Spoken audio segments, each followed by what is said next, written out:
السلام علیکم ورحمۃ اللہ تعالی وبرکاتہ۔ نحمده ونصلي ونسلم على رسوله الكريم، اما بعد فاعوذ باللہ من الشیطان الرجیم، بسم اللہ الرحمن الرحیم۔ ان اللہ وملائکته یصلون علی النبی یا ایہا الذین آمنوا صلوا علیہ وسلموا تسلیما۔ اللہم صلی علی سیدنا ومولانا محمد معدن الجود والکرم وآلہ الکرام وابنہ الکریم وبارک وسلم صلاۃ وسلاما علیک یا رسول اللہ صلی اللہ تعالی علیہ وسلم۔ سورہ بقرہ آیت نمبر 21 کی تفسیر ہے۔ اللہ تبارک و تعالی ارشاد فرماتا ہے،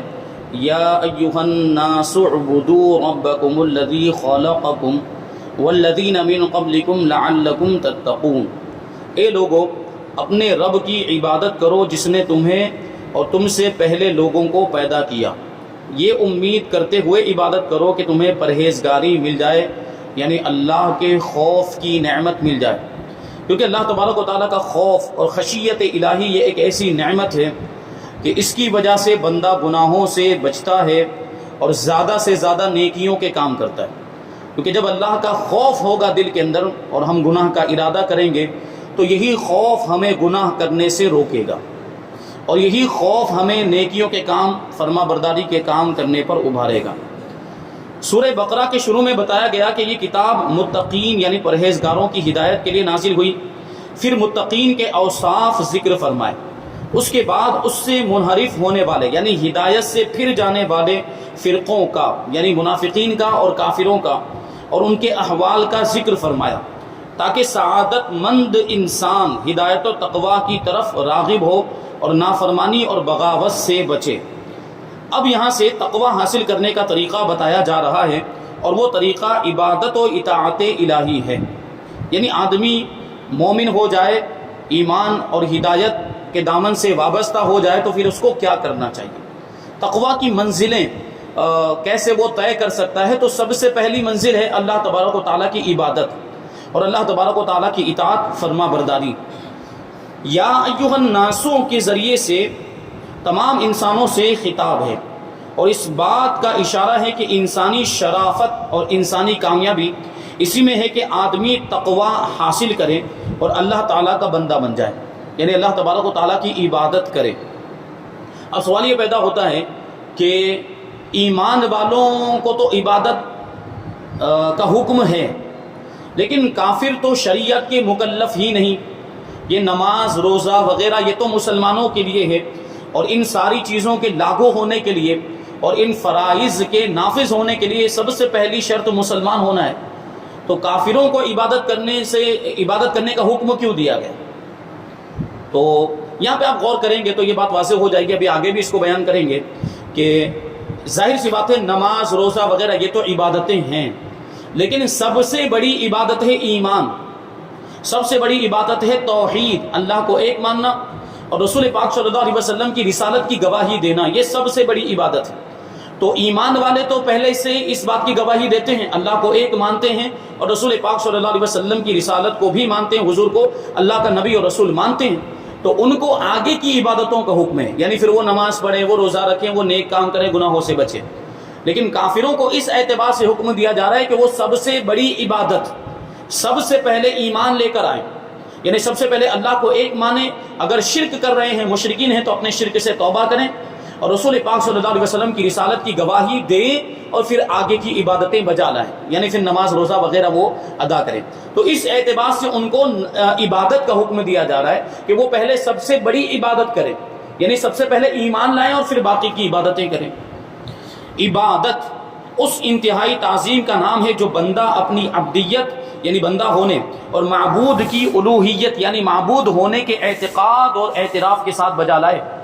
اس کو عبادت کہا جاتا ہے۔ جیسے کہ نماز ہم پڑھتے ہیں تو ہمارا اس وقت کیا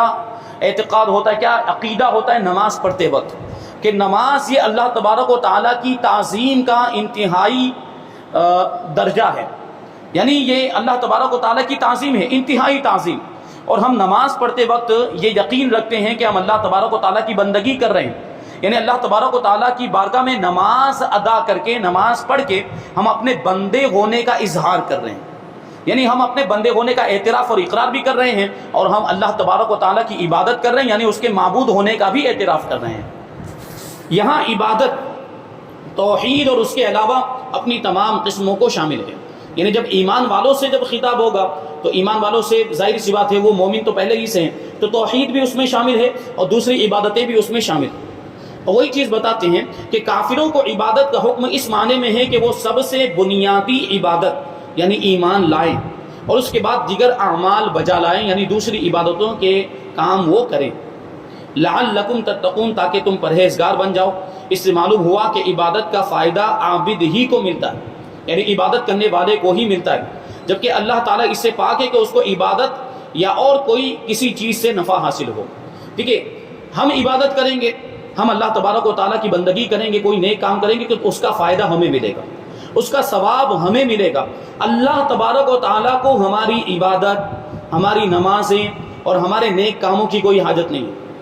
اس میں ہمارا فائدہ، یہ ہماری ذمہ داری ہے بندہ ہونے کی حیثیت سے کہ ہم اپنے رب کی عبادت کریں اور ہم اپنے رب کی فرما برداری کریں، اطاعت کریں، یہ ہماری ذمہ داری بنتی ہے۔ اور ہم یہ کام اگر کرتے ہیں عبادت اور بندگی کے، اطاعت و فرما برداری کے، تو اس میں ہمارا ہی فائدہ ہے۔ ایسا بالکل بھی نہیں ہے کہ ہم اللہ کی عبادت کریں گے تو معاذ اللہ کا اس میں کوئی فائدہ ہے یا اللہ کا اس میں کوئی نفع۔ اللہ تبارک و تعالیٰ نفع ضرر سے پاک ہے، یہ نفع ضرر سب انسان کے اعتبار سے ہوتا ہے۔ اللہ تبارک و تعالیٰ یہ ہے، یہ ہونا چاہیے کہ ذہن میں ہم بات رہنی چاہیے کہ اللہ تعالیٰ راضی ہوتا ہے یا ناراض ہوتا ہے۔ اللہ کو کوئی فائدہ یا نقصان نہیں ہے ہماری عبادت کرنے میں، لیکن اگر ہم عبادت کریں گے تو اللہ تعالیٰ راضی ہوگا تو ہمیں انعامات سے نوازے گا، اور اگر عبادت نہیں کریں گے، نافرمانی کریں گے تو اللہ تعالیٰ ناراض ہوگا اور اس کی وجہ سے ہم عذاب میں بھی گرفتار ہو سکتے ہیں۔ تو یہ ذہن میں رہنا چاہیے۔ ہاں، ہمارے عبادت کرنے سے اللہ کو کوئی فائدہ متعلق نہیں ہے یا اللہ کا کوئی نقصان بھی جو ہے کہ متعلق نہیں، کیونکہ اللہ تبارک و تعالیٰ کو کوئی نقصان پہنچا ہی نہیں سکتا۔ کسی انسان، کسی مخلوق کے اندر وہ طاقت ہی نہیں ہے کہ وہ اللہ تبارک و تعالیٰ کو کسی طرح کا کوئی نقصان پہنچا سکے، اور ہم سب مل کر بھی اگر چاہیں تو اللہ تبارک و تعالیٰ کو کوئی فائدہ بھی نہیں پہنچا سکتے۔ یعنی اللہ تبارک و تعالیٰ فائدہ نقصان وغیرہ سے پاک ہے، یہ سب کیفیات ہے، یہ انسانوں کے لیے اور مخلوقات کے لیے۔ تو اگر ہم عبادت کریں گے تو اس میں ہمارا ہی فائدہ ہے۔ آگے اللہ تبارک و تعالیٰ ارشاد فرماتا ہے الذی جعل لکم الارض فراشا والسماء بناء وانزل من السماء ماء فاخرج به من الثمرات رزقا لکم فلا تجعلوا للہ اندادا وانتم تعلمون۔ جس نے تمہارے لیے زمین کو بچھونا اور آسمان کو چھت بنایا، اور اس نے آسمان سے پانی اتارا یعنی بارش برسائی، پھر اس پانی کے ذریعے تمہارے کھانے کے لیے کئی پھل پیدا کیے، تو تم جان بوجھ کر اللہ کے شریک نہ بناؤ، یعنی اللہ کے ساتھ شرک نہ کرو۔ یہاں پہ فرمایا گیا کہ جس نے تمہارے لیے زمین کو بچھونا اور آسمان کو چھت بنایا، اس آیت میں اور اس سے اوپر والی آیت میں اللہ تعالیٰ نے اپنی ان نعمتوں کو بیان فرمایا ہے جو یہاں پر بھی ذکر کریں گے۔ پہلی نعمت مخلوق کو عدم سے وجود میں لانا، یعنی مخلوق کو پیدا کرنا۔ ساری مخلوقات کو اللہ تبارک و تعالیٰ نے پیدا فرمایا، یہ سب سے بڑی نعمت ہے کہ اللہ تبارک و تعالیٰ نے وجود بخشا ہمیں۔ یہ ہمارا پورا وجود، یہ ہمارا پورا جسم، اور یہ جسم کے اندر جتنی بھی ساری چیزیں ہیں یہ سب اللہ تبارک و تعالیٰ کی عطا ہے۔ اللہ تبارک و تعالیٰ نے ہمیں عدم سے وجود بخشا کہ ہم کچھ بھی نہیں تھے، ہم معدوم تھے، ہمارا کوئی وجود نہیں تھا، اللہ تبارک و تعالیٰ نے ہمیں موجود کیا، اللہ تبارک و تعالیٰ نے یہ وجود ہمیں بخشا ہے، یہ نعمت ہو گئی۔ دوسری نعمت آسمان و زمین کو پیدا کیا۔ دیکھیے اصل مقصد انسان کو پیدا کرنا ہے۔ اللہ تبارک و تعالیٰ نے انسان کو پیدا کیا اور انسان کو اشرف المخلوقات بنایا، اور دوسری ساری چیزوں کو، دوسری ساری مخلوقات کو اللہ تبارک و تعالیٰ نے انسان کے لیے پیدا کیا۔ یہ آیت کریمہ ہے هو الذی خلق لکم ما فی الارض جمیعا، کہ وہی ہے جس نے زمین کی ساری چیزوں کو تمہارے لیے پیدا کیا، یعنی انسانوں کے فائدے کے لیے ساری چیزیں پیدا کی گئی ہے۔ تو آسمان و زمین کو بھی اللہ تبارک و تعالیٰ نے انسان کے لیے ہی پیدا کیا، اور آسمان و زمین کے اندر بھی ہمارے لیے اللہ تبارک و تعالیٰ نے بہت ساری نعمتیں رکھی۔ تیسرے نمبر پر آسمان و زمین سے مخلوق کے رزق کا مہیا کرنا۔ زمین سے بھی رزق مہیا ہوتا ہے اور روزی کا انتظام ہوتا ہے، اور آسمان سے بھی روزی کا انتظام ہوتا ہے۔ آسمان سے بارش نازل ہوتی ہے، اگر بارش نہ ہو تو سبزہ اگ پائے گا، نباتات اگ پائے گی نہیں، یہ درخت پودے وغیرہ یہ بارش ہی سے تو اگتے ہیں۔ تو بارش ہوتی ہے، پھر بارش کی برکت سے یہ زمین سے نباتات نکلتی ہے، یہ پودے نکلتے ہیں، یہ کھیتیاں ہری بھری ہو جاتی، یہ درخت ہوتے ہیں، درختوں کے اوپر پھل آ جاتے ہیں، یہ پھول وغیرہ، یہ اللہ تبارک و تعالیٰ آسمان و زمین کے ذریعے سے ہم کو مہیا فرما دیتا ہے۔ اور یہ سب ظاہری اسباب ہیں، یہ سب ظاہری اسباب ہے، زمین سے پودے وغیرہ نکلنا، آسمان سے بارش نازل ہونا، اور جبکہ سبب حقیقی اللہ تبارک و تعالیٰ ہے۔ برساتا کون ہے بارش کو؟ اللہ تبارک و تعالیٰ۔ جب بارش برستی ہے تو زمین سے پودے نکالتا کون ہے؟ اللہ تبارک و تعالیٰ۔ نباتات کو اگاتا کون ہے؟ اللہ تبارک و تعالیٰ۔ اور کھیتی ہری بھری کس کے؟ اللہ تبارک و تعالیٰ ہی کھیتی کو ہری بھری کرتا ہے، اور اس میں جو دانے وغیرہ جو کچھ بھی اگتے ہیں یہ اللہ تبارک و تعالیٰ کی ہی قدرت ہے۔ یعنی اگر اللہ تبارک و تعالیٰ چاہے تو کھیت ہو لیکن اس میں یہ دانے وغیرہ نہ اگ پائیں، اگر اللہ تبارک و تعالیٰ چاہے تو درخت ہو لیکن اس پر پھل نہ لگنے پائیں، یہ اللہ تعالیٰ کی قدرت ہے، وہ قادر مطلق ہے۔ یہ تین نعمتیں۔ چوتھی نعمت ہے آسمان سے بارش اتارنا اور زمین سے نباتات اگانا۔ جب آدمی کی زندگی کا ایک ایک لمحہ اور ایک ایک پل اللہ تعالیٰ کی نعمتوں میں ڈوبا ہوا ہے تو اس مالک حقیقی کو چھوڑ کر کسی اور کا عبادت گزار بننا یہ کس قدر ناشکری ہے۔ یعنی اللہ تعالیٰ نے ہمیں ساری نعمتیں عطا فرمائیں، بلکہ ایک سانس کو اگر ہم دیکھیں تو ایک سانس کے اندر بھی اللہ تعالیٰ کی دو نعمتیں۔ یہ سانس اگر اندر نہ جائے تب بھی انسان مر جائے، اور یہ سانس اگر باہر نہ نکلے تب بھی انسان مر جائے۔ تو ایک سانس کے اندر اللہ تعالیٰ کی دو نعمتیں ہیں، ایسی ہزاروں بلکہ بے شمار نعمتیں ہیں، اتنی نعمتیں جن کو ہم شمار ہی نہیں کر سکتے۔ اللہ تعالیٰ نے خود فرمایا کہ وَإِن تَعُدُّوا نِعْمَةَ اللَّهِ لَا تُحْصُوهَا، کہ اگر تم اللہ تعالیٰ کی نعمتوں کو شمار کرنا چاہو تو شمار ہی نہیں کر سکتے۔ اتنی نعمتیں ہمیں اللہ تبارک و تعالیٰ نے عطا کی ہیں، تو ہمیں اس کا کتنا شکر ادا کرنا چاہیے۔ دنیاوی اعتبار سے دنیا میں اگر کوئی انسان ہم پر کوئی احسان کر دیتا ہے تو ہم اس کے کتنے شکر گزار ہوتے ہیں، ہم اس کا بار بار شکریہ ادا کرتے ہیں، اس کو شکریہ شکریہ کے الفاظ بولتے ہیں، جزاک اللہ کے الفاظ بولتے ہیں، یا تھینک یو وغیرہ بولتے رہتے ہیں جب بھی ملتا ہے، یا جو ہے کہ کسی اور ذریعے سے ہم اس کا شکریہ ادا کرتے ہیں، اس نے ہماری مدد کی تو ہم بھی مدد کرنے کے ذریعے اس کا شکریہ ادا کرتے ہیں۔ تو جب انسان کا اتنا احسان مند ہو سکتا ہے دنیا کی کسی نعمت اور دنیا کے کسی احسان کی بنیاد پر، تو اللہ تبارک و تعالیٰ نے تو ساری نعمتیں ہمیں عطا کی ہے۔ دنیا میں جو کچھ بھی ملا ہے ہمیں وہ اللہ تبارک و تعالیٰ نے ہی عطا فرمایا، اور اگر کوئی انسان ہم پر احسان کر رہا ہے یا کوئی انسان ہمیں مدد کر رہا ہے تو اس کو بھی مدد کرنے اور احسان کرنے کی طاقت کس نے عطا کی؟ اللہ تعالیٰ نے ہی عطا کی۔ تو وہ مدد بھی حقیقت میں اللہ تعالیٰ ہی کی مدد، تو ہمیں تو ہر حال میں اللہ تعالیٰ کا شکر ادا کرتے رہنا چاہیے۔ یوں ہی کریم خدا کی یاد سے غفلت بھی یہ بہت بڑی ناشکری ہے۔ ہمیشہ اللہ تبارک و تعالیٰ کا ذکر کرتے رہنا چاہیے، اس کو یاد کرتے رہنا چاہیے اور اس کا شکر ادا کرتے رہنا چاہیے۔ الحمدللہ الحمدللہ بولتے رہنا چاہیے۔ اگر ہم سے کبھی کوئی خیریت پوچھے اور اگر طبیعت اچھی نہ بھی ہو تب بھی ہمیں الحمدللہ بولنا چاہیے، اور اللہ تبارک و تعالیٰ جس حال میں ہمیں رکھیں ہمیں اس حال میں راضی رہنا چاہیے۔ اگر کوئی مصیبت آ جائے تو صبر کرنا چاہیے، اور اگر کوئی نعمت مل جائے تو اللہ کا شکر ادا کرنا چاہیے کہ صبر کرنے پر بھی اجر ملے گا اور شکر ادا کرنے پر بھی اللہ تبارک و تعالیٰ ہمیں ثواب عطا فرمائے گا۔ یہ اللہ تبارک و تعالیٰ نے ایمان والوں پر احسان کیا کہ دونوں ہاتھوں میں ہمارے لڈو ہے کہ مصیبت پر صبر کریں تب بھی مقامات اور درجات میں اللہ تبارک و تعالیٰ بلندی عطا فرمائے، اور شکر ادا کریں نعمت ملنے پر تو اس میں بھی اللہ تبارک و تعالیٰ ثواب عطا فرماتا ہے۔ تو یہ دیکھیے یہ بڑا انعام اور احسان ہے اللہ تبارک و تعالیٰ کا ہم پر کہ اس نے نعمتیں بھی عطا کی، اور نعمتوں کا اگر ہم شکر ادا کریں تو اس پر ثواب بھی وہی عطا فرما دے۔ آگے ہے آیت نمبر 23، اللہ تعالیٰ ارشاد فرماتا ہے وَإِن كُنتُمْ فِي رَيْبٍ مِّمَّا نَزَّلْنَا عَلَىٰ عَبْدِنَا فَأْتُوا بِسُورَةٍ مِّن مِّثْلِهِ وَادْعُوا شُهَدَاءَكُم مِّن دُونِ اللَّهِ إِن كُنتُمْ صَادِقِينَ۔ اور اگر تمہیں اس کتاب کے بارے میں کوئی شک ہو جو ہم نے اپنے خاص بندے پر نازل کی ہے، یہ قرآن مجید کی بات چل رہی ہے، تو تم اس جیسی ایک صورت بنا کر لے کر آؤ اور اللہ کے علاوہ اپنے سب مددگاروں کو بلا لو اگر تم سچے ہو۔ کیا مطلب ہوا کہ عرب کے لوگ جب قرآن مجید کی آیتوں کو انہوں نے سنا، رسول پاک صلی اللہ علیہ وسلم نے اللہ کا کلام ان کے سامنے پیش کیا، تو انہوں نے یہ بات کہہ دی کہ معاذ اللہ یہ تو محمد صلی اللہ علیہ وسلم نے اپنی طرف سے بنا لیا۔ انہوں نے یہ الزام لگایا، یہ تہمت، یہ بہتان کہ محمد صلی اللہ علیہ وسلم نے یہ کتاب اپنی طرف سے تیار کر لی، یہ اللہ کا کلام نہیں ہے۔ انہوں نے یہ بات کہی تھی، تو اللہ تبارک و تعالیٰ نے ان کو چیلنج کیا کہ ان کو بڑا ناز ہے اپنی زبان دانی پر، اپنی فصاحت و بلاغت پر، تو اگر وہ اپنے دعوے میں سچے ہیں کہ محمد صلی اللہ علیہ وسلم نے یہ قرآن اپنی طرف سے بنا لیا تو قرآن کے جیسی ایک صورت ہی لے کر آ جائے، کیونکہ اگر یہ محمد صلی اللہ علیہ وسلم یعنی انسان کا بنایا ہوا ہوگا تو انسان اس کے جیسا بنا سکتا ہے،